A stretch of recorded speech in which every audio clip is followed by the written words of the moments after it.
네, 여러분, 이제 두 번째 시간 시작하려고 하는데 잘 쉬고 오셨죠? 10분 동안 잘 쉬셨을 거라고 믿고 있겠습니다. 그러면 이제 두 번째 시작하기 전에 우리가 이제 어디에서 뭘 공부하는지 잠깐 학계로 내비게이션 잠깐 보고 가겠습니다. 그러면 우리가 총론에서 제일 우리가 처음으로 봤던 게 부동산 학의 이해를 살펴보고, 자, 두 번째로 뭘 살펴봤죠, 여러분? 우리 부동산의 개념 살펴봤어요.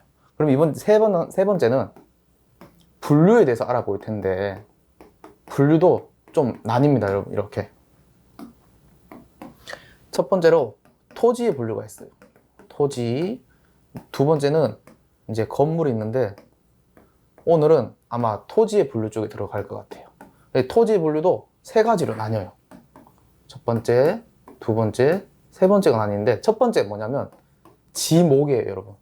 지목에 따른 분류가 나오고, 용도, 지역, 그리고 부동산, 활동에 따른 분류가 나뉘어져요. 그런데 우리 시험에서 제일 많이 나오는 부분은 어디다? 요 세 번째입니다, 여러분. 아셨죠, 여러분? 이렇게 우리가 지금 어디로 가고 있는지, 어디에서 뭘 배우고 있는지 잠깐 볼 필요가 있어가지고 제가 내비게이션처럼 약간 길을 그려봤어요. 그러면 첫 번째 우리가 봐야 될 거는 지목이라서 지목부터 보고 가겠습니다. 잠깐 지울게요. 자, 여러분, 이제 지목의 정의가 있는데, 지목이란 토지의 주된 용도에 따라 주된 용도, 여러분들이 오른손잡이, 왼손잡이인 분들도 계시죠? 그 중에서 이제 주된 용도가 뭐냐? 저는 오른손잡이에요. 이런 것처럼 토지마다 잘 쓰이는 용도, 주로 쓰이는 용도를 이제 주된 용도라고 하는데, 그 주된 용도에 따라 종류를 구분해서 지적 공부에 등록한 걸 말하는데, 얘는 땅에 관한 모든 문서예요, 여러분. 땅에 관한 모든 문서. 땅에 관한 모든 문서라고 일단 제가 적어 드릴게요. 땅에 관한 모든 문서인데, 여기에 종류가 뭐가 있냐 하면 소유자를 나타낼 수도 있겠죠, 여러분. 또 뭐 있겠어요, 여러분? 그렇죠, 여러분. 지도, 뭐 지형, 이런 거 있을 수 있겠죠. 이런 것처럼 지적 공부에 등록한 걸 말해요. 그러면 쉽게 말하자면 여러분들이 이름이 있죠. 이름이 우리가 뭐 예명이나 이런 거 연예인처럼 두 개 있다 이렇게 하지 말고 이름 하나씩 있잖아요. 그러니까 이제 법률상으로도 땅들도 우리 이름 하나씩 붙여주자 해서 나온 게 지목이에요, 여러분. 좀 쉽게 이해되셨죠? 우리 뭐다? 땅의 이름이, 법률로 정한 이름이 지목이다 라고 보시면 될 것 같습니다. 그 땅에 정한 지목이 총 몇 개 있냐면, 지목이 총 28개 있습니다, 여러분. 총 28개 있습니다. 그래서 요 28개 차근차근 한번 보고 넘어가도록 하겠습니다. 그럼 이제 지목 한번 보겠습니다. 자, 지목에 따른 분류, 첫 번째 전입니다. 제가 이거는 한자를 좀 써드리는 게 좋을 것 같습니다. 전은 특징이 뭐냐면, 물을 상시적으로 이용하지 않고 하는데, 우리가 보통 전이라고 생각하면 고구마, 감자, 약간 물을 그렇게 많이 주지 않아도 자라는 것들이에요. 그래서 물을 상시적으로 이용하지 않는다라고 나오고, 곡물 등의 식물을 재배하는 토지라고 나오는 거예요. 그러면 전과 다른 게 하나가 있어요. 그게 뭔가? 답이에요, 여러분. 답은 한자로 어떻게 쓰냐면 이렇게 써요. 전하고 차이점이 뭔지 아시겠나요, 여러분? 저기 위에 뭐 같은데 뭐 하나가 달려있죠, 이거. 요 부분. 요게 우리 월화수목금토일 할 때 수인데 물수자예요. 그래서 물수자를 써가지고 물을 어떻게 쓰냐? 상시적으로 직접 이용하는 거예요. 우리가 벼 같은 거 볼 때 다 자라기 전에, 벼를 베기 전에 보면 그 논에 땅에다가 물을 항상 이렇게 갖다 놓는단 말이에요. 저도 이제 할아버지 집에서 이제 논농사를 짓다 보니까 이제 가서 이제 5월이나 6월쯤 되면 누구야 이렇게 물 대야 된다라고 해요. 물 대야 된다라는 얘기가 뭐냐면, 그 벼들이 물을 먹고 자라야 되기 때문에 물을 항상 이렇게 좀 가둬놓는 시간이 있어요. 아침, 점심, 저녁 그 시간마다 가서 물을 넣어줘야 돼요. 네, 직접 넣어줘야 돼서 저기 물 숫자가 붙어서 답이 된 거예요. 그래서 특히 이제 제일 큰 종류, 벼 등의 식물을 주로 재배한 토지예요. 답은 뭐다? 논농사 한다고 생각하시면 되고, 벼 등을 키우는 토지라고 생각하시면 돼요. 여기 그냥 이제 펜 내려놓으시고 페이지 13페이지 펴두시고 그냥 보시면 됩니다, 여러분. 아셨죠? 그 다음에 봐야 될 건 과수원인데, 우리 과수원 하면 포도도 생각날 수 있죠. 뭐 자두 좋아하시는 분도 있을 수 있고, 저는 사과나 배 좋아해가지고 사과하고 배 적어놨습니다. 그리고 이제 법률상 그거 들어가 봐도 사과하고 배가 먼저 나와요. 아셨죠, 여러분? 포도가 없다고 너무 서운해하지 마세요. 아시죠? 자, 과수원 보겠습니다. 과수원은 사과, 배 등의 과수류를 집단적으로 재배한 토지. 네, 그냥 우리가 먹는 과일 등을 재배한 토지라고 쉽게 이해하시면 될 것 같습니다. 그럼 다음 목장용지 보겠습니다. 목장용지, 목을 보면 목장용지 말만 들어도 막 소가 뛰어다닐 것 같고 소고기 먹고 그러시죠? 아, 맞습니다. 약간 그런 느낌입니다. 축산업, 우리 소고기, 돼지고기, 맞습니다. 여러분 소고기 좋아하시죠? 등심 좋아하시나요? 그리고 낙농업, 낙농업은 우리가 젖소를 사육하거나 우유, 특히 우유 생산을 하기 위한 토지라고 보시면 됩니다.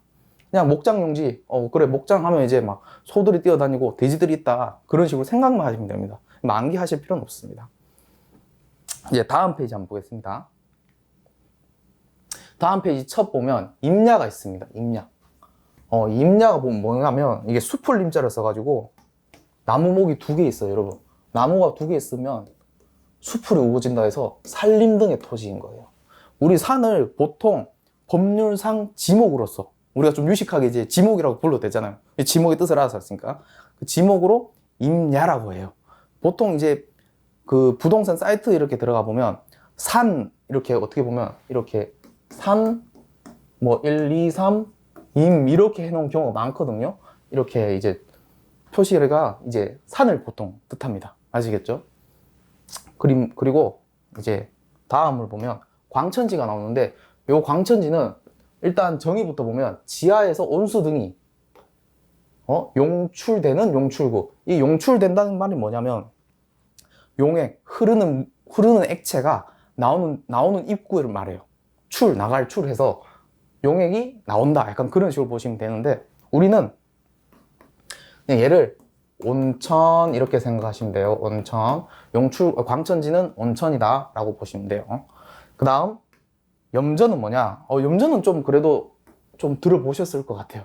염전, 천일염 막 이런 거 있잖아요. 소금을 채취한다. 한번 볼게요. 바닷물을 끌어들여서 소금을 채취하기 위한 토지, 맞죠? 그냥 염전 보면 천일염, 우리 소금 생각하시면 돼요.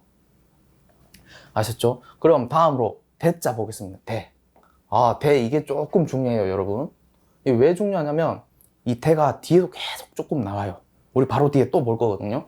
근데 대가 이게 터대자예요. 터대자. 터대. 보통 우리가 집터라고 하죠. 우리 집터 이런 것처럼 단지 이제 다른 거는 집터라고 해서 이제 집만 쓰는 게 아니라 상업용까지 같이 써요. 이렇게 상업용으로 이용되는 토지를 말해요. 대는 주거용 상업용으로 이용되는 토지다. 여기까지만 기억하시면 됩니다. 다음으로 보면 공장용지가 있는데, 공장용지는 특이하게 앞글자가 아니라 뒷글자를 따네요. 요 차이가 있어요. 공장용지 한번 보겠습니다. 제조업을 하고 있는, 제조업, 뭐 이렇게 만든다는 뜻이죠. 아시죠? 반도체, 이런 거 사람들이 직접 들어가서 만들거나 공장들이 기계를 이용해서 만드는 그런 것들 말해요. 그런데 공장시설물의 부지, 제조업하고 있는 공장시설물의 부지를 공장용지라고 한다. 여기까지 보면 돼요. 다음으로 학교용지 볼 건데, 이건 너무 좀 직관적이죠. 학교용지는 학교와 연결된 체육장 등의 토지. 그냥 학교용지는 학교 생각하시면 돼요. 학교용지. 아시죠? 다음은 주차장인데, 주차장. 우리 차 운전면허 하시는 분들도 있죠? 서울은 이제 주차하기가 힘들어서 보통 이제 지하철이나 버스 이제 대중교통 이용하는데, 지방 같은 데 가면 주차장이 넓어요. 막 자리도 많고 차 댈 때도 많아요. 근데 이 주차장은 어떻게? 자동차 등 주차에 필요한 토지다. 그냥 자동차가 이제 주차하는 파킹 장소다 라고 생각하시면 될 것 같아요. 다음으로 주유소 용지가 있는데, 이것도 좀 많이 직관적이죠. 주유소 용지. 우리 자동차 이제 기름 다 떨어지면 주유소 가서 주유하잖아요. 그죠? 그래서 그런 용지를 주유소 용지. 단지 이제 정의는 이제 석유 등의 판매, 우리 휘발유, 가솔린, 이제 디젤 이런 것들 말하는데 거기를 판매를 위하여 일정한 설비를 갖춘 부지. 주유소 이제 그 넣는 거 이렇게 주유기 있잖아요. 그런 것도 다 있어야 되니까 그런 거를 주유소 용지라고 한다라고 보시면 돼요. 여기까지 보고 다음으로 넘어가겠습니다. 다음으로 보면 창고 용지가 있는데 창고 용지는 그냥 말 그대로 우리가 집에서도 물건 등을 보관하기 위한 토지, 그냥 적재한다 이렇게 보시면 돼요. 물건 등을 보관하기 위한 토지다. 다음 도로가 있는데 이 도로 그냥 밖에 있는 도로라고 생각하시면 됩니다. 근데 우리 정의는 일반 공중, 일반 공중이에요, 여러분. 우리는 일반인이니까 아무래도 일반 공중, 대중들이 쓰는 그런 교통 운수, 나르고 교통하는데 보행, 움직이고 우리 그 횡단보도 이런 거 있잖아요. 그래서 보행이 들어간 거예요. 그런 게 있는데 차량 운수에 필요하다라고 보시면 되는데 여러분 휴게소가 도로인 거 아세요? 우리는 도로 위에서 잠깐 쉬고 먹고 떡볶이 먹고 하는 거예요. 휴게소는 도로예요, 여러분. 아셨죠, 여러분? 그런 거 한번 상식으로 알고 계시면 좋을 것 같아요. 자, 그럼 다음으로 철도용지 한번 보겠습니다. 철도용지는 뭐 우리 KTX, 새마을 뭐 그런 거 생각하시면 돼요. 아까 얘는 도로는 일반 공중이 붙었는데 철도는 일반 공중이 운전을 할 수 없잖아요. 그래서 그냥 교통 운수만 붙은 거예요. 요런 차이가 있다. 이런 것도 재밌게 생각해 보시면 돼요.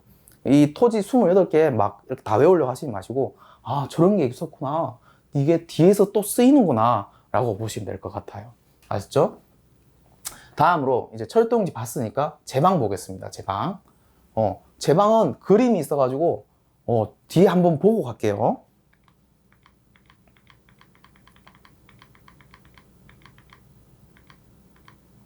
제방은 이렇게 생겼어요. 이 중심에 물이 있는데 이렇게 물이 넘치지 말도록 이렇게 쌓아둔 거예요. 낚시 좋아하시는 분들 혹시 저수지 이런 데 가보셨죠? 모봉 저수지 이런 데 그런 느낌이에요. 이런 데가. 제방이 거기 위에 이렇게 산턱에 이렇게 쫙 해놓고 막 건널 수 있게 해놓은데 그렇게 보면 약간 생각하시면 돼요. 제방. 그렇게 생각하시면 돼요. 물이 안 넘치게 하는 그런 토지다 라고 보시면 돼요. 그림 봤으니까 넘어갈게요.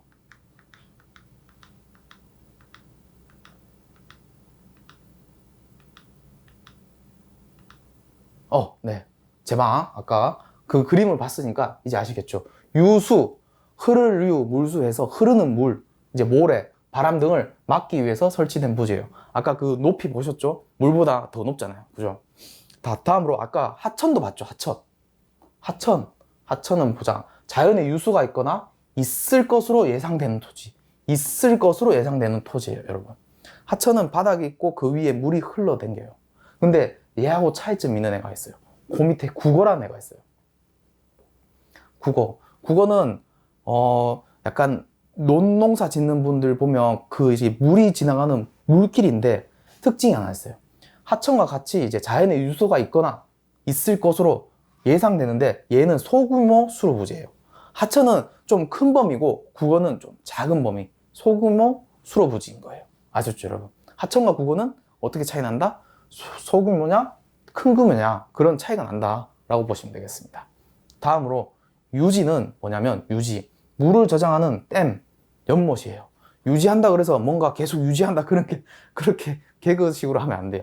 유지는 물을 저장하는 댐, 연못, 왕꽃 이런 거 그런 게 자라는 곳을 말하는 거예요. 유지.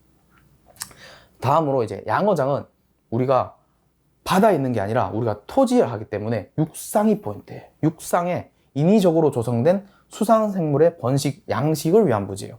제가 한창 7살 땐가 8살 땐가 그때 철갑상어 그를 이렇게 양식하는 곳을 가본 적이 있거든요. 막 이렇게 둥그렇게 커요. 이렇게 막 둥그렇게 큰데 막 철갑상어 막 새끼들이 이렇게 막 왔다 갔다 커요. 이런 거를 양어장이라고 한다라고 보시면 될 것 같습니다. 자, 여기까지 보고 다음 페이지 넘어가겠습니다. 이제 다음 페이지 보면 수도용지가 나오는데 수도는 말 그대로 물 숫자 써가지고 물을 정수한대요. 우리가 정수기에 필터링 거치잖아요. 오염 물질 안 거치게. 그런 것처럼 정수해서 공급하기 위한 부지예요. 약간 펌프장 그런 데 지나가 보셨을 거예요. 비 오는 날 보면 약간 거기서 냄새 흘러나오고 그런 데 보면 펌프장 이런 데거든요. 다음으로 여러분 공원은 뭐 자주 잘 아시겠죠? 공원 가서 뭐 운동도 하고 런닝도 하고 거기서 뭐 피크닉도 하고 그런데 공원이라고 생각하시면 됩니다. 다음으로 보면 체육용지가 있는데 체육용지는 쉽게 말해서 여기 서울 같은 경우는 이제 잠실 뭐 종합운동장, 목동 야구장 뭐 그런 식으로 체육활동에 적합한 종합운동장 등의 토지를 말하시면 돼요. 아시겠죠, 여러분? 이제 유원지는 다음으로 보는 유원지는 산림휴양지 아시나요, 여러분? 산림휴양지 이렇게 아니면 유원지 아니면 쉽게 예를 들면 놀이공원, 여가를 할 수 있는 곳 약간 그런 거 생각하시면 돼요. 그래서 정의는 이제 휴양 등에 적합한 부지를 말한다 라고 보시면 될 것 같습니다. 아시겠죠? 이제 24개 했습니다, 여러분. 얼마 남지 않았습니다. 28개 굉장히 길죠? 그 다음 봐야 될 게 종교용지인데, 종교용지는 그냥 말 그대로 이제 종교의식을 위한 부지인데, 뭐 절이나 교회 이런 게 있겠죠? 그죠? 다음으로 이제 사적지인데, 이 사적지는 여러분 경주 아시나요? 경주? 제가 이제 경주에 있을 때 저희 학교 뒤에는 문화재 보호시설구역이라서 개발이 안 돼요. 사적지가 있는 그런 제한이 된 구역들은 보통 이제 건물 층수도 높이 못 올리고 파지도 못해요. 왜 못 파면 왜 못 파는 줄 알아요? 밑에 막 유물이 나와요. 막 지하철도 못 가요. 그래서 사적지는 좀 많이 중요한 지역이다 라고 생각하시면 되는데, 우리가 특징을 잡아야 될 게 뭐다? 문화재. 경주에 유명한 게 뭐 있죠? 첨성대, 부당사, 뭐 이런 게 있죠. 왕릉, 오릉, 그런 게 있죠. 문화재로 지정된 역사적 기념물 등을 보존하기 위한 토지이다 라고 보시면 될 것 같습니다. 다음으로 묘지. 묘지는 무덤 묘자를 써가지고 사람이 시체나 유골이 매장된 토지. 우리가 죽으면 어디로 간다? 묘지로 간다. 저는 오래 살고 싶습니다, 여러분. 오래 살고 싶습니다. 여러분들 건강관리 하셔가지고 합격하시고 오래오래 하십시오. 네, 다음으로 마지막 28번째 잡종지. 이 잡종지 보면 잡다하다 그런 잡식들 그런 거 있잖아요. 그래서 돌이나 흙을 캐내는 곳이 뭐 대표적인 곳이긴 한데, 우리는 다른 지목에서 속하지 않는 토지. 여기 27번째까지 우리가 다 했는데 마지막으로 얘는 저기 들어가기 애매한 애들을 모두 싹 다 어디에 넣는다? 잡종지에다가 넣는다 라고 보시면 될 것 같습니다. 자, 우리 이제 지목을 다 살펴봤으니까 우리 아까 잠깐 여기 끝났으니까 어디 가는지 한번 내비게이션 잠깐 켜고 가겠습니다. 우리 학총론 들어와서 분류 들어왔어요. 분류 들어와서 첫 번째로 봐야 될 게 뭐였다? 지목에 따른 분류. 지목이 뭐다, 여러분? 법률로 정한 우리 토지의 이름이다. 우리가 이름이 하나 있는 것처럼 땅에도 이름 한번 붙여주자고 해서 법률로 정한 이름 지목이다. 자, 그럼 두 번째로 봐야 될 게 뭐다? 용도 지역이다. 세 번째는 부동산 활동이다.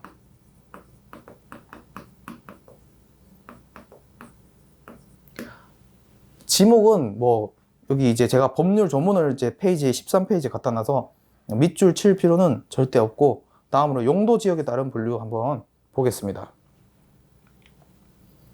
자, 용도 지역 정의가 굉장히 깁니다. 읽기가 싫어요. 그렇죠, 여러분?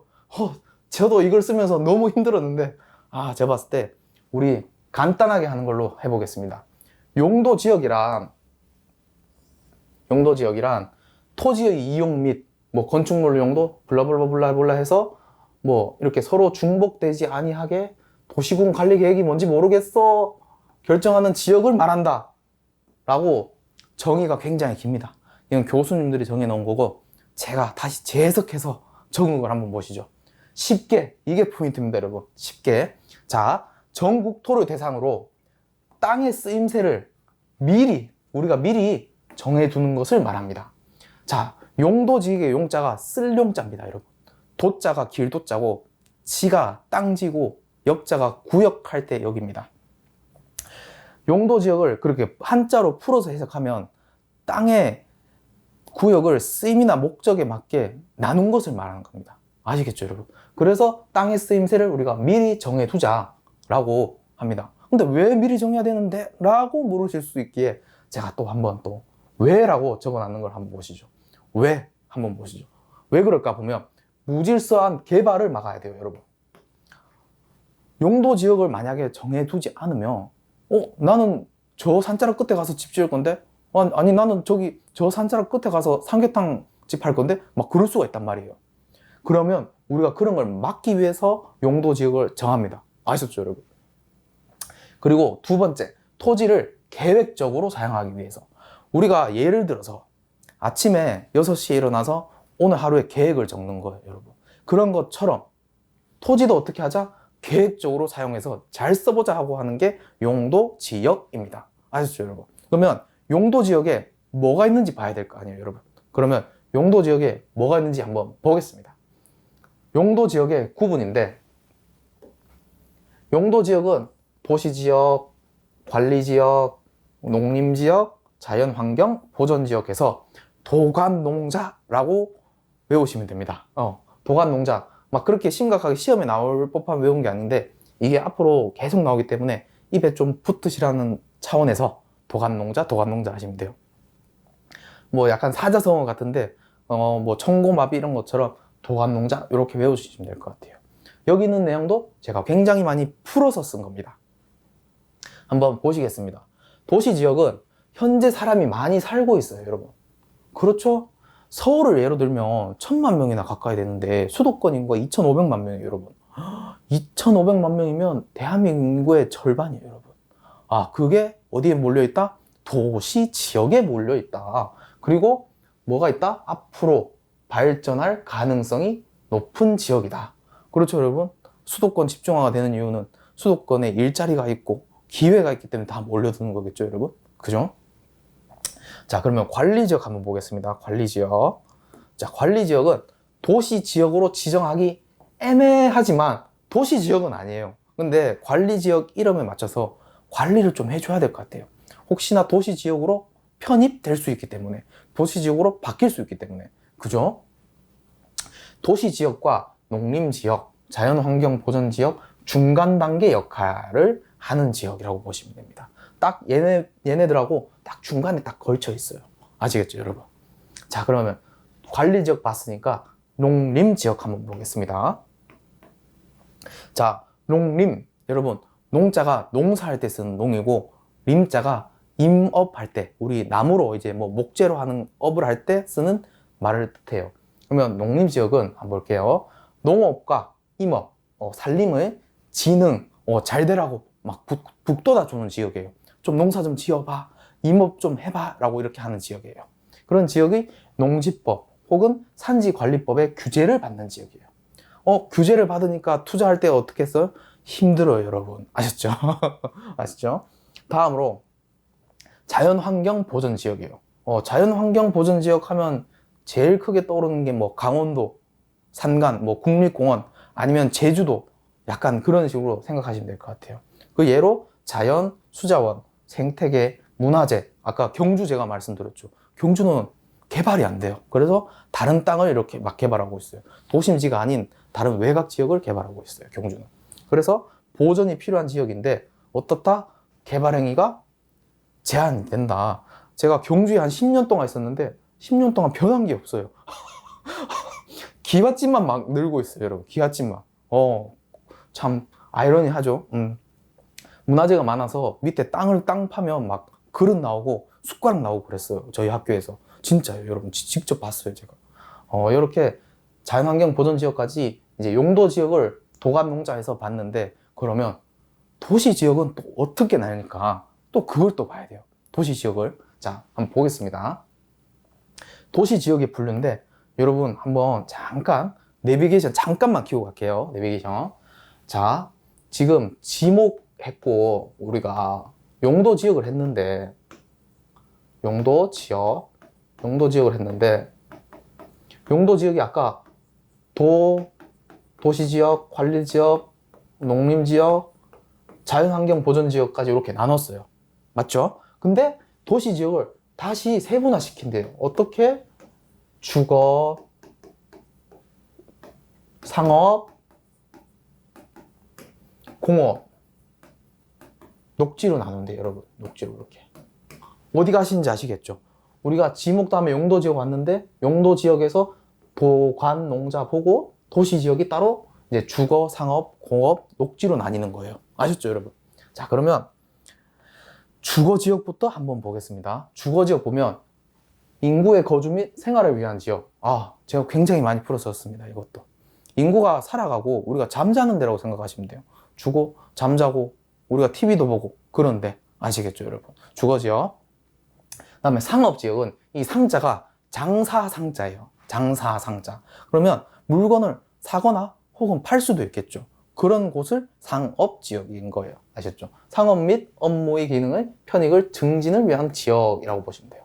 아셨죠? 다음으로 공업 지역은 장인 공자 써가지고 우리가 장인이 망치를 두드리잖아요. 망치를 두드리는데 이 공자가 어떻게 생기냐면 이렇게 생겼어요. 우리가 망치를 이렇게 세워둔 모양이에요. 땅에다가 세워둔 모양. 아셨죠? 공업 지역은 이제 공업 생산 및 관련 기능의 편익 증진을 위한 지역. 보통 공장이 많죠? 반도체 공장이나 뭐 TV, 세탁기 공장 큰 거 이제 창원에 보면 보통 이제 그렇게 공단들이 굉장히 많거든. 구미나 이런데. 아셨죠, 여러분? 자, 녹지 지역이 도시 지역에 안 들어간다고 생각하시는 분들이 굉장히 많은데 녹지 지역도 도시 지역의 일부분입니다, 여러분. 일부분이에요. 진짜예요, 여러분. 여러분들이 생각지도 않은 곳이 도시 지역 안에서 녹지 지역으로 되어져 있어요. 보통 이제 서울은 관악산 약간 산 부분이 다 녹지 지역으로 되어 있어요. 얼마 남지 않았거든요, 녹지 지역이. 성동구 같은 경우는 서울숲, 약간 용산구는 이제 전쟁기념관 뒤에 보면 거기가 약간 이렇게 녹지로 이렇게 될 거거든요, 제가 알기로. 그런 걸 알고 있어서 녹지 지역이 뭐냐 하면 자연환경의 보전 및 무질서한 확산 방지를 위한 지역. 우리가 초록색 좀 보고 살아야죠. 어떻게 그렇습니까? 눈도 좋아져야 되는데, 그죠? 그래서 녹지 지역이 들어간 것 같아요. 여기까지 용도 지역 다 봤으니까 그러면 우리가 세 번째 부동산 활동에 따른 토지의 분류 볼 건데 이 부분은 13페이지 가셔가지고 별표 3개 치고 한번 보겠습니다. 아시죠? 별표 3개 다 치셨죠? 그러면 이제 택지와 대지 그리고 부지 한번 보겠습니다. 자, 먼저 대지부터 먼저 볼 겁니다. 대지. 대지는 두 가지로 나뉩니다. 두 가지. 첫 번째는 지목이 대인 애들이 대지라고 불려요. 지목이 대이면 대지. 그리고 두 번째, 건축법상 대지는 건축이 가능한 애들을 대지라고 불러요. 그러면 우리가 대지가 두 개라고 볼 수 있는 거예요. 대지는 첫 번째, 지목이 대인 토지. 두 번째, 건축이 가능한 제가 짧게 쓸게요. 가능하고 건축법상 대지예요. 아시겠죠? 대지 아니고 대지예요, 여러분. 아시죠? 자, 그런데 제가 아까 소름 끼치는 곳이 있네요. 아까 제가 지목이 대라고 할 때 분명히 주거용하고 상업용만 된다고 했죠. 지목이 되니까 주거용하고 상업용만 있어요. 이 차이가 있는 거예요. 지목이 대인 애들은 주거용하고 상업용만 있는 거예요. 그런데 건축법상 대지는 공업용까지 들어가는 거예요. 이렇게. 건축법상 대지는 공업용까지 들어가는 거예요. 요걸 다 합해서 대지라고 하는 거예요. 그래서 대지는 주거, 상업, 공업용 토지까지만 되는 거예요. 그런데 부지는 부지의 부자가 펼부자예요. 바닥에 쫙 펼친단 말이에요. 그러면 모든 토지는 부지가 될 수 있단 말이에요. 그래서 건축이 가능한 것도 부지가 되고 건축이 가능하지 않은 것도 우리가 부지라고 부를 수 있어서 건축이 가능하지 않은 것도 우리가 부지라고 부르는 거예요. 아셨죠? 여기까지 이해되셨죠? 그러면 우리가 대지보다는 부지가 좀 더 큰 개념이다 라고 볼 수 있는 거예요. 아셨죠, 여러분? 그러면 옆으로 와서 택지를 보겠습니다. 택지. 자, 택지. 택지는 택자가 주택할 때 택자예요. 근데 선생님, 뒤에 보니까 뭐 상업, 공업 용지도 다 있는데요? 라고 물어볼 수도 있어요. 역시 물어보실 줄 알았어요. 그러면 왜 택지가 이렇게 많이 늘어났냐 하면 현대에 들어서서 우리가 택지개발지구가 있어요. 택지개발지구. 택지개발지구. 여러분, 택지개발지구가 있는데 우리가 잠만 자나요? 아니죠. 먹고 싶은 게 많잖아요. 국밥도 먹어야 되고 밀면도 먹어야 되고 돈가스도 먹어야 되는데 그러면 상업도 있어야겠네요. 그럼 우리가 돈만 쓰면 안 되잖아요. 우리가 그러면 돈을 벌어야 되죠. 그러면 공업지역의 공단에 가서 일을 하거나 아니면 사무로 가서 사무직으로 일을 할 수도 있죠. 그래서 여기 주거, 상업, 공업용지하고 등까지 있는 거예요. 아셨죠, 여러분? 아까 대지는 주거, 상업, 공업까지였는데 택지는 주거, 상업, 공업, 용지 등까지 있는 거예요. 그래서 우리가 크기를 비교할 때 대지보다는 택지가 커요. 그러면 택지보다는 건축이 가능한 애들하고 가능하지 않은 애들 다 모아놓은 부지가 제일 큰 개념이다 라고 보시면 되는데, 제가 크기를 다르게 미리 해놨어요, 여러분. 대지보다는 택지가 한 칸 더 크고 택지보다는 부지가 두 칸 더 큽니다, 여러분. 아셨죠? 그리고 감정평가상의 용어다라고 적어놨는데, 우리가 저 택지 평가해봐, 이 택지 평가해봐 라고 말을 하지 부지 평가해봐 라는 말을 안 쓰거든요, 여러분. 거기서 차이가 나는 거예요. 그래서 감정평가상의 용어다. 우리 감정평가는 시장 가치를 판단하는데 우리 저 뒤에 8장에서 보도록 할 겁니다. 아셨죠, 여러분? 자, 그러면 대지와 택지, 부지 요 정도 개념만 잡고 넘어가겠습니다. 이제 다음으로 가보겠습니다. 농지와 임지. 아까 했지 않나, 선생님? 하는데, 그래도 우리가 뒤에 얘들이 필요해요. 지금까지 했던 게 필요한 애들이 있어가지고 하는 거예요. 자, 농지란, 아까 제가 이 농자가 뭐라고 그랬죠? 농사 지는 할 때 농자로죠. 농사농. 자, 농지란 지목과 상관없이, 어떤 지목이든 상관없어요, 여러분. 계속 저런 지목이란 말이 나올 거예요. 아셨죠, 여러분? 그래서 우리 아까 맨 처음 시간에 이제 시작했던 게 지목부터 시작한 거란 말이에요. 아시죠? 자, 지목과 상관없이 실제 농작물, 경작지 등의 부지. 우리가 뭐 배추도 심고, 파도 심고, 감자도 심고, 저는 뭐 감자도 심어보고 뭐 다 해봤거든요, 어릴 때. 할아버지가 농사를 지으셔가지고 주말에 가서 뭐 콩도 심어보고 굉장히 뭐 많이 해왔습니다. 그래서 농지에 대해서는 조금 잘 아는 것 같아요. 다음으로 임지를 한번 볼게요. 임지란 목재용으로 쓰기 위한 용재림 지역. 용재림 지역. 자, 여기서 끊고 가겠습니다. 용재림 지역이 뭐냐면, 용재림의 이 제자가 어떻게 생겼냐면, 나무목이 이렇게 있어요. 나무가 있는데, 이렇게 제주 제자가 붙었어요. 그러면 나무를 가지고 제주 부르는 게 뭐죠, 여러분? 가구, 뭐 탁자 이런 게 있겠죠. 그래서 목재용으로 쓰인다는 거예요. 목재로 쓰이면 나무로 제주를 부릴 수 있으니까. 그렇게 얘기하시면 돼요. 아셨죠? 그 다음으로 보면 숯과 뗄나무, 뭐 뗄감 이런 거 얘기하는 거예요. 숯 이렇게 불로 다 탔잖아요. 불이 다 탔단 말이에요. 뗄나무 등을 쓰기 위한 신탄림 지역으로 구분한다. 저기 신탄, 요 탄자가 어떤 거냐면 뗄탄자예요, 여러분. 뗄탄자. 뗄탄자예요. 그러면 뗄탄자면 불로 떼야 되겠네요. 그래서 뗄나무가 있는 거예요. 숯이 있고, 나무를 계속 이제 가을 하다 보면 숯이 되잖아요. 꺼멓게. 그래서 이제 신탄림 지역이라고 부르는 거예요. 아셨죠, 여러분? 여기까지 보시면 됩니다. 여기까지 보시고 이제 13페이지 가셔가지고 이제 3번 부동산 활동에 따른 분류, 제가 별표 3개 하라고 하셨죠? 그래서 이제 대지와 택지, 부지 보시면, 대지란 이제 주 가서 이제 공간 정보의 구축 및 관리 등에 관한 법률상 지목이 대인 토지하고, 건축법상 건축이 가능한 토지, 여기까지 밑줄 그으시면 됩니다. 그 밑에 내려와서 니은 보면 택지란 주거, 상업, 공업 용지 등의 용도로 이용되고 있거나 해당 용도로 이용할 목적으로 조성된 토지. 다음 디귿, 부지란 일정한 목적으로 제공되고 있는 바닥 토지. 여기까지 밑줄 긋고 14페이지 넘어가겠습니다. 14페이지 가면 이제 후보지와 이행지가 나옵니다, 여러분. 후보지, 이행지.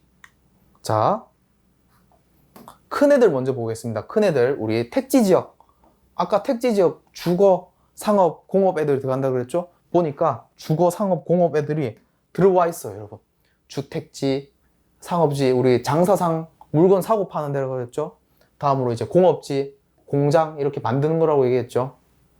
그리고 이제 큰 애 다시 농지 지역. 우리 농사 짓는 땅이라고 그랬죠? 그래서 이제 그 큰 애들 밑에 딸려온 애들 보니까 전답과 아까 지목에서 봤던 애들이다. 그죠? 전지 지역, 답지 지역, 과수원 지역 이렇게 나눠졌어요. 아까 기억나시죠? 밭전자 써가지고 고구마, 감자 애들. 그리고 답지 지역, 논농사, 벼농사 아까 물숫자 그린 거 기억나시죠? 이제 마지막으로 임지 지역이 있는데 수풀림입니다, 여러분. 수풀림. 아까 산림하고 임야 할 때 쓰는 그건데 얘네들도 어떻다? 용재림. 아까 그래서 용재림, 신탄림 본 거예요. 두 번 안 보려고. 자, 용재림, 신탄림 이렇게 있어요. 이렇게 있는데 우리가 후보지와 이행지라고 우리가 쉽게 조금 받아들이기 위해서는 어떻게 되냐면 얘네들은 다 후보인 거예요. 이렇게 반장선거 후보에 나왔어요. 이렇게. 그리고 후보는 반장선거나 국회의원 선거 후보에 나가면 뭘 해야 되죠, 여러분? 공약을 만들어서 이행해야 돼요, 여러분. 그러면 후보가 본인이 가지고 있어야 되죠, 여러분. 그죠? 이행해야 돼요, 이행. 후보가 있고 이행을 해야 돼요. 아셨죠, 여러분? 그죠? 보통 우리가 순서가 어떻게 되냐면 임지 지역에서 이렇게 농지로 바뀌어요, 여러분. 산을 깎아서 논을 만들고 우리가 논을 다시 건물을 짓는단 말이에요. 농지에서 이렇게 된단 말이에요. 이렇게. 그죠? 그러면 임지 지역에서 농지 지역 후보로 바뀌면 그거는 후보지가 되는 거예요. 큰 애들끼리 비교한단 말이에요. 우리가 큰 애들 및 후보가 공약을 이행한다라고 제가 말씀드렸잖아요. 그러면 후보들끼리 바꾸면 후보지라고 하는 거예요. 임지 지역, 농지 지역, 택지 지역이라고 보고 걔네들을 다 후보지라고 부를 거예요. 그러면 그 후보지들은 어떻게 바뀌냐면 상호간이라고 바뀌어요.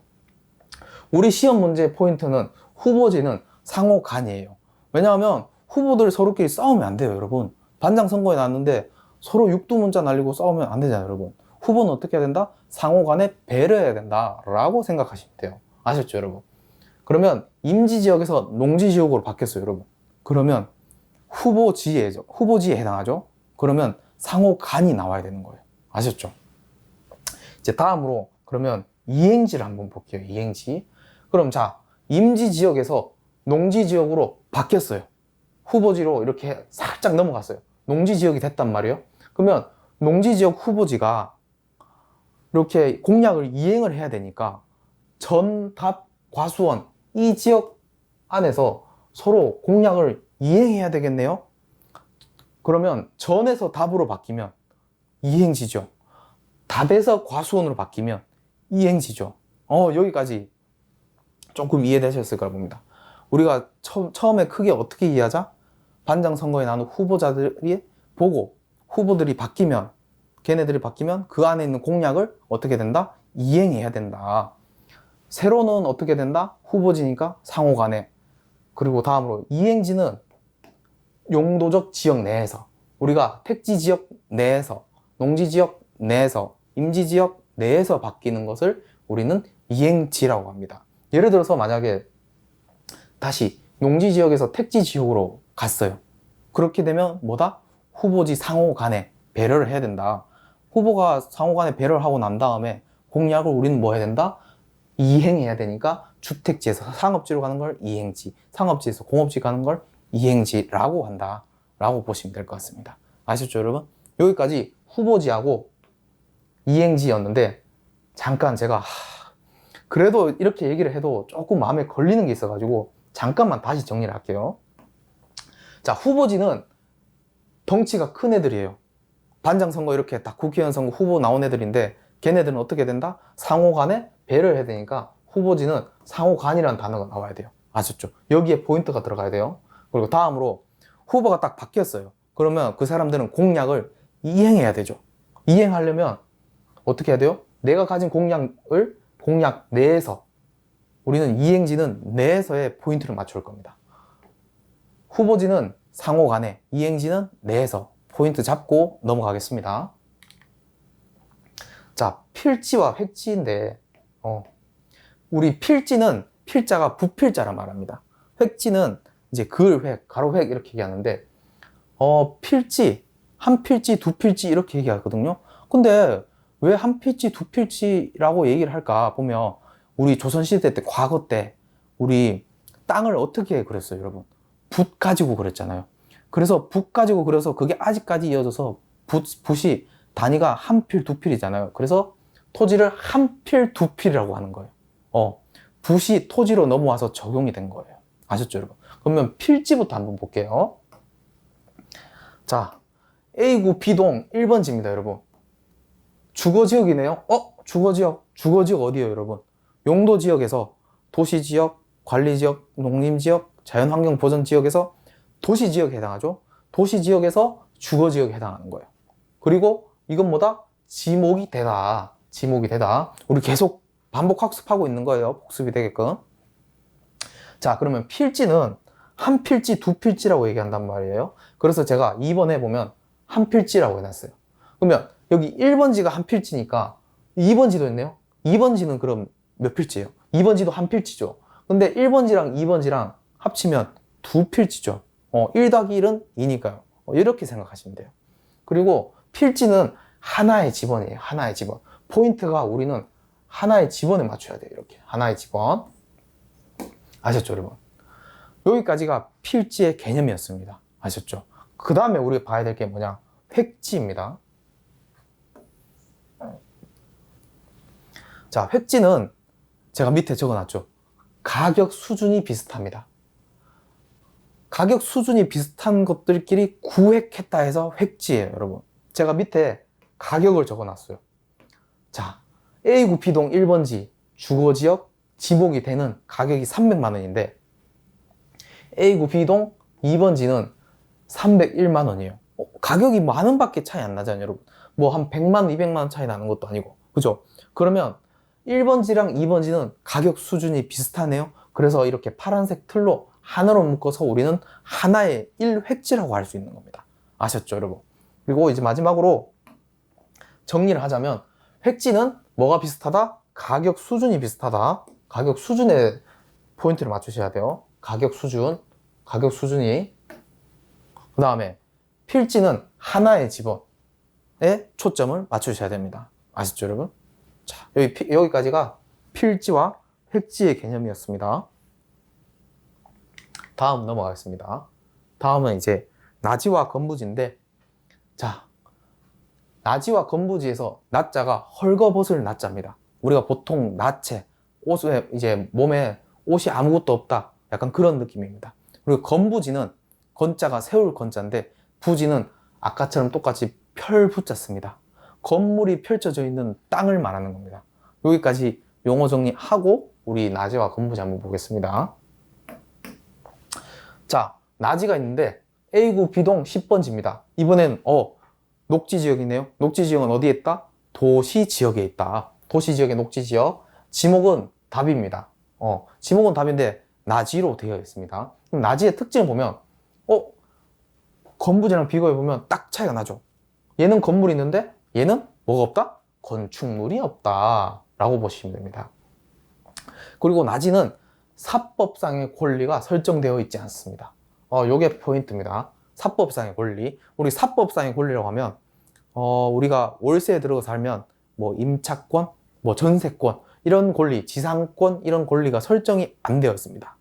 그래서 우리가 어떻게 기억을 쉽게 할까 보면 나사가 빠진 애다 라고 생각하시면 됩니다. 나사 빠진 애, 나사 없다, 쟤 나사 없다, 약간 그런 식으로 우리끼리 하잖아요. 그래서 나사 없다 이런 식으로 생각하시면 될 것 같습니다. 암기 두 문자까지는 아니고 우리가 자꾸 잔상이 남기려고 나사 없는 애 하면 이제 나지는 사법상 권리가 없다라고 그렇게 생각하시면 될 것 같습니다.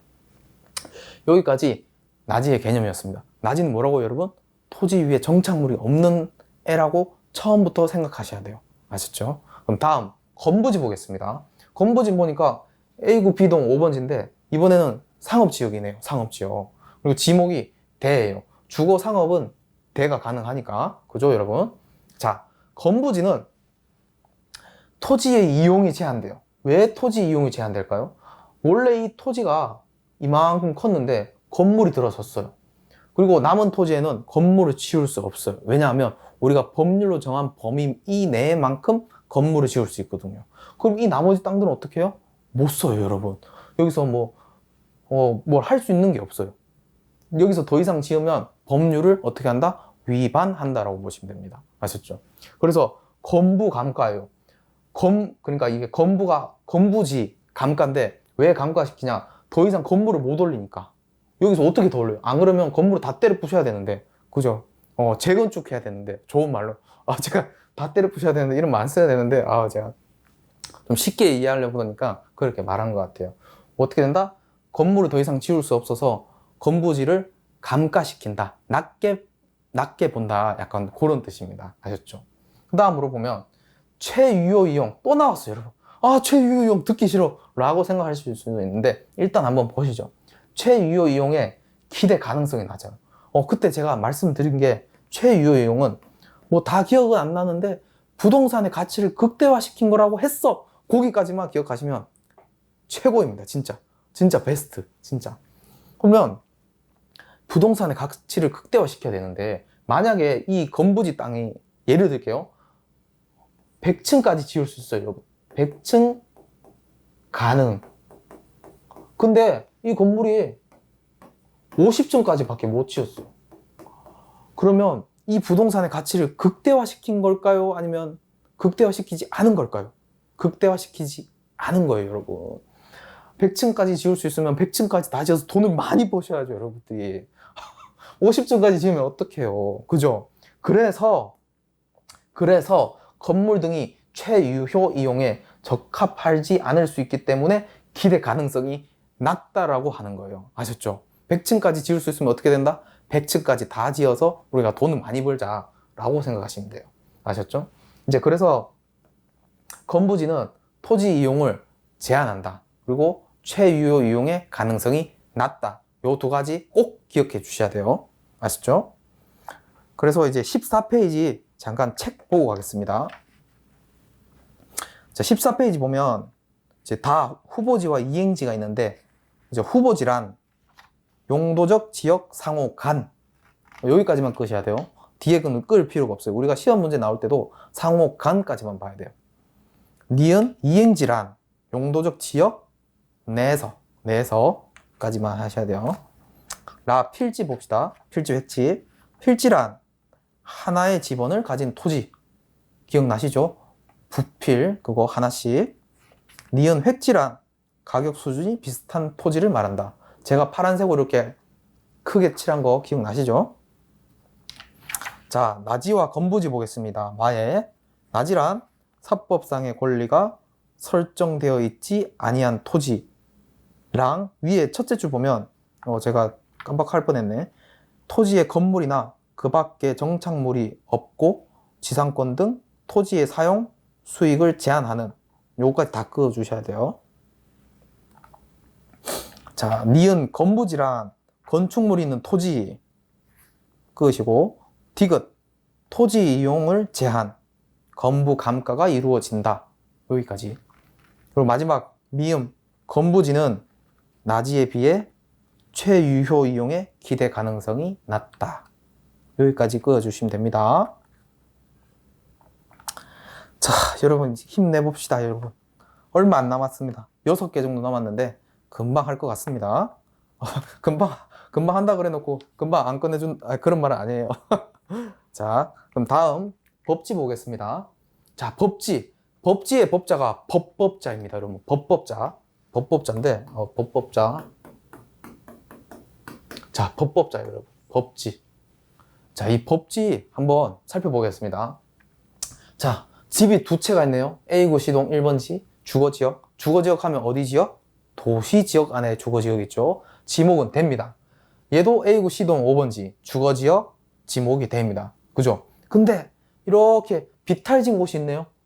근데 여기에 사람이 살 수 있을까요, 여러분? 여기 겨울에 눈 오면 이게 비료포해가지고 거기 이제 눈썰매 타는 곳이지 사람이 살 수 없어요. 여러분, 사람이 살 수 없다는 보다 이용의 실익이 없다. 사용이 불가능하다. 라고 보시면 돼요. 근데 우리가 포인트를 맞춰야 될 게 어디에 포인트를 맞춰야 되냐면 시험 문제 어떻게 나온다? 경사면의 토지만 나오면 바로 어디? 법지라고 보시면 돼요. 경사면의 토지, 법지라고 보시면 돼요. 아셨죠, 여러분? 이제 첫 번째로 제가 말씀드린 거 법지라 그래서 법법자가 있어서 소유권은 인정돼요. 근데 우리가 이런 땅 아무짝에 쓸모가 없어요. 보통 이제 윗집에 계신 분들이 갖고 계실 텐데 저거 뭐 어디다 써요? 겨울에만 한정적으로 쓸 수 있겠네요. 눈 오면. 그죠? 여기까지 법지였는데 법지는 되게 간단합니다, 여러분. 법지는 소유권 인정되는데 이용 실익이 없어요, 여러분. 그죠? 저렇게 쓸모없는 땅, 경사면의 토지까지 이어주시면 됩니다. 법지는 뭐다? 경사면의 토지이다 라고 보시면 됩니다. 다음 넘어가겠습니다. 자, 빈지 보겠습니다, 여러분. 빈지의 빈자가 물가빈입니다. 물가빈. 자, 그러면 물가 근처에 있다는 뜻이겠네요, 땅이. 자, 이렇게 여기 육지가 있습니다. 육지가 있고 바다가 있어요. 아, 느낌 오시죠? 물가 근처에 있습니다. 빈지. 해수욕장, 보통 해변 이런 부분을 빈지라고 하는데 여러분들이 해변을 소유하진 않잖아요. 광안리 해변을 여러분들이 소유하진 않잖아요, 여러분. 그죠? 그 모래 갖고 왔다고 해서 소유권이 있는 건 아니잖아요. 그죠? 아, 너무 웃긴데요. 그 해변을 이제 소유한다고 하니까 제가 웃음을 참기가 힘드네, 이거. 그런데 여러분들이 그 소유권이 없어요. 소유권이 없으면 굳이 이거를 우리가 알아야 될까 할 수 있는데 시험 문제에 우리 빈지가 제일 많이 나와요. 뒤에 나올 포락지하고 이름을 항상 바꿔서 나와요. 그래서 우리가 해변의 토지를 알고 가야 되겠다라고 해서 제가 어떻게 이걸 외울까 생각해 보니까 우리가 해변을 영어로 이제 비치라고 하잖아요. 비치. 너무 세게 하시면 안 돼요. 이거 욕이라서. 비치 이렇게 하면 비치 하면 약간 빈지 약간 비슷하잖아요. 발음이 비치, 빈지 이렇게 입에 발라주시면 돼요. 그러면 객관식 때 가면 자연스럽게 외워주실 거예요. 아시죠, 여러분? 자, 그러면 빈지는 뭐다? 비치에서 해변의 토지 소유권이 없다. 여기까지 이해해 주시면 됩니다. 포인트는 해변의 토지예요. 비치. 자, 다음 넘어가겠습니다. 자, 맹지가 나왔습니다, 여러분. 맹지는 뭐냐 하면 눈멀 맹자를 씁니다. 맹지의 맹자가 눈멀 맹인데 앞이 보이지 않아요, 여러분. 맞죠? 맹인들은 앞이 보이지 않아요. 그 공양미 300석의 판에 그의 이름이 기억 안 나는데 그것처럼 그의 아버지가 맹인이잖아요. 눈에 앞이 안 보여요. 그런데 그걸 토지에 적용을 시키면 5번지가 임야인데 맹지에 해당해요. 왜 맹지에 해당할까? 보면 나갈 길이 안 보여요. 나갈 길이 내 눈앞에 안 보여요. 라고 해서 맹지인 거예요. 나갈 길이 내 눈앞에 안 보여서 눈멀 맹자를 쓴 맹지라고 한다. 자, 한번 보겠습니다. 자, A구 D동. 이번에는 관리지역이네요, 여러분. 관리지역은 어디에 있다? 용도지역에서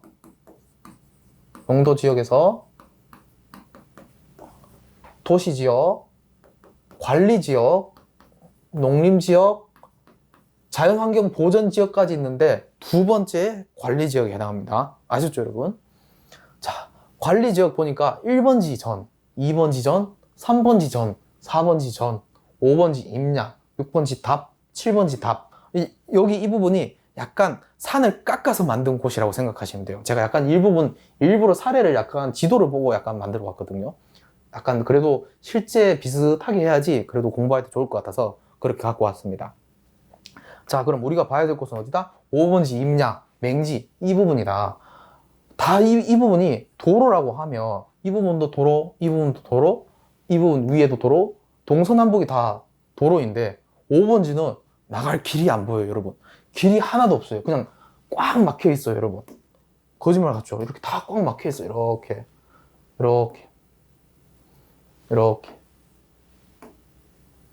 꽉 막혀 있어가지고 나갈 길이 보이지 않아요. 그래서 뭐다? 맹지이다. 맹지의 포인트는 뭐다? 도로에 직접 연결되지 않은 토지를 말한다 라고 보시면 됩니다. 뭐다? 도로에 직접 연결되지 않았다. 여기까지 보시면 됩니다. 다음으로 넘어가겠습니다. 다음에 보면 소지하고 선화지가 있는데, 소지의 소자가 본디소, 본바탕소. 진짜 예전 자연 그대로 그 느낌이에요. 본바탕 하니까 우리가 노트북이나 컴퓨터를 끄면 바탕화면 나오죠. 그 제일 처음에 시작이잖아요. 그게 바탕화면이. 거기서 인터넷을 들어가고 우리가 뭐 깨깨오톡으로 들어가고 뭐 그러잖아요. 그죠? 그러면 소지란 뭐냐면 개발되기, 우리가 포인트를 어디에 줬다? 이전을 자연적인 그대로의 토지이다 라고 보십니다. 우리가 소지가 딱 한 번 나왔는데 이거를 뭐 어떻게 암기를 해야 되나 라고 생각하는데, 우리 그러지 말고, 우리 이제 소자가 원래부터 이제 라는 뜻이니까 소지섭은 원래부터 잘생겼다 해서 이제 소지섭은 이렇게 하면 될 것 같습니다. 소자가 본바탕, 본디소니까. 아시겠죠, 여러분? 그럼 다음으로 선화지 볼 텐데, 선화지는 선자가 줄선자의 아래 하자입니다. 줄 아래의 토지를 말하는데, 이렇게 고압 송전선로입니다. 이게 뭐냐면 우리가 이렇게 전기를 쓰잖아요. 그런데 이 전기를 쓰려면 제일 먼 곳에부터, 원전이나 이런 곳에부터 전기를 끌고 와서 쓰는 거예요. 저는 이제 경주에 살아서 아는데, 경주는 원전이 있단 말이에요. 그 원전에서 이렇게 큰 전신줄, 이렇게 큰 거를 가지고 전기를 끌고 와서 우리가 집에 220V짜리를 꽂아서 쓸 수 있는 거예요. 아시겠죠, 여러분? 그러면 고압 송전선로 아래의 토지를 선화지로 가는데, 이곳을 이용을 할 수 있을까요? 여러분, 이용하기 쉽지가 않습니다, 여러분. 그죠? 전기가 있으면 여기에 뭐가 있어요, 여러분? 참새 짹짹이들이 막 있어요, 여기 이렇게. 그러면 농사를 지을 때 굉장히 경작이 잘 안 된단 말이에요. 이용을 잘 못하겠죠. 이용을 잘 못하는데 팔 수 있을까요? 파는 사람도 바보도 아닌데 그 땅을 사면 자기도 못 쓰잖아요. 그럼 돈을 버리는 거잖아요. 그래서 어떻다? 이용 및 거래에 제한이 있다 라고 보시면 돼요. 우리가 쉽게 생각하면 돼요. 저렇게 참새들이 많은데 쓸 수 있겠어? 아니, 못 써. 그러면 살 거야? 안 살 거야? 나 바보 아니야? 라고 생각하시면 선화지는 금방입니다. 그리고 포인트는 뭐다? 선화지, 줄선의 아래하, 고압, 송전, 선로 아래의 토지. 선로 아래의 토지라고 보시면 돼요. 아셨죠? 자, 이제 마지막입니다, 여러분. 마지막. 힘내시죠. 얼마 안 남았습니다. 제가 금방 끝내드린다 그랬잖아요. 그래도 10분 안인 것 같은데, 자, 마지막 포락지 한번 보겠습니다. 포락지. 자, 아까 있던 게 있어가지고 잠깐 지우고 보겠습니다. 제방도 있네요, 여러분. 하천, 아까 지목할 때 봤죠? 얘랑 뭐가 다르다? 뭐가 다르다? 소규모 수로부지 기억나시려나? 국어 아니에요. 국어, 영어, 수학 할 때 그거 아니고 국어. 얘는 소규모 수로부지고 쟤는 좀 크네. 아시겠죠, 여러분? 하천이 이렇게 크고, 그 다음에 제방, 이렇게 제방 들어왔어요. 물 넘치지 않도록 있는데, 포락지의 포자는 물가포입니다. 물가에 있어요. 근데 락자가 떨어질 락자예요. 떨어졌다? 여기 제방이 있으면 흙이나 뭐 다른 것들이 있겠죠? 뭐 콘크리트가 있을 수도 있고, 그런 게 부식되어서 이렇게 떨어져 내려요. 떨어져 내리면 여러분 어떻게 되겠어요? 떨어져 내리면 이렇게 떨어지는 물 밑으로 가라앉죠. 그렇죠, 여러분? 그래서 토지가 물에 침식되어서 수면 밑으로 잠긴 토지가 포인트예요, 여러분. 포인트. 완전 여기가 수면 밑으로 잠긴 토지. 토지가 물에 침식되어서 수면 밑으로 잠긴 토지를 뭐라고 한다? 포락지라고 한다. 이렇게 쉽게 외우시면 될 것 같습니다. 포락지는 뭐다? 물에 잠긴 토지. 그렇게 생각하시면 될 것 같아요. 여기까지 두 번째 시간이었는데, 우리가 그래도 마지막 넘어가기 전에 잠깐 오늘 뭐 했는지 한번 되짚어 보는 시간 가지겠습니다. 우리가 제일 처음에 총론 들어왔었죠. 총론에서 세 가지 봤어요. 지목, 우리 법률상 정한 이름이라고 그랬죠. 용도, 지역. 세 번째, 부동산 활동. 그죠? 지목은 총 28개 있다고 했어요. 그죠? 전답 과목 기억나시죠? 그거부터. 그리고 용도 지역은 우리가 도시 지역, 관리지역, 농림지역, 자연환경 보전지역으로 4개로 나뉘는데 여기서 주거지역은 도시지역은 주거지역, 상업지역, 공업지역, 녹지지역으로 나뉩니다. 아셨죠, 여러분? 그리고 부동산 활동, 우리 대지, 택지, 부지, 필지, 획지, 후보지, 이행지, 포락지, 빈지, 법지, 나지, 건부지, 필지, 획지 이렇게 좀 많이 봤습니다. 농지도 보고 임지도 보고.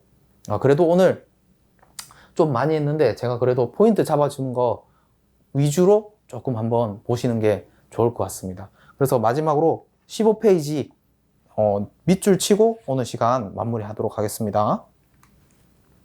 15페이지 법지 보면 기역, 법지란 소유권은 인정, 그 옆에 경사면의 토지를 말한다. 법지는 경사면의 토지가 포인트입니다, 여러분. 빈지, 디귿 보면 빈지란 소유권이 인정되지 않는 해변의 토지를 말한다. 해변의 토지는 빈지, 비치. 여기까지. 자, 기타 토지 보면 맹지란 도로에 직접 연결되지 않은 한 필지의 토지. 니은 소지, 개발되기 이전 자연적인 그대로의 토지. 소지 아까 이제 소지서. 선화지란 디귿 보시면 고압 송전선로 아래의 토지. 리을, 선화지는 토지의 이용 및 거래의 제한을 받는 경우가 많다. 그렇죠? 사면 뭐라 그랬어요? 제가 바보라 그랬어요. 미음 포락지. 미음 포락지란 수면 밑으로 잠긴 토지를 말한다. 여기까지 두 번째 시간이었는데 좀 양이 많았는데 그래도 할만하셨죠? 그리고 제가 외우라고 하는 포인트를 집중적으로 조금 들으셨으면 오늘 이제 자기 전에는 빈지하면 비치가 생각날 거고 법지하면 경사면의 토지가 기억나실 겁니다. 오늘 고생 많으셨고 세 번째 시간에서 뵙도록 하겠습니다. 잠깐 쉬었다 하겠습니다. 수고하셨습니다.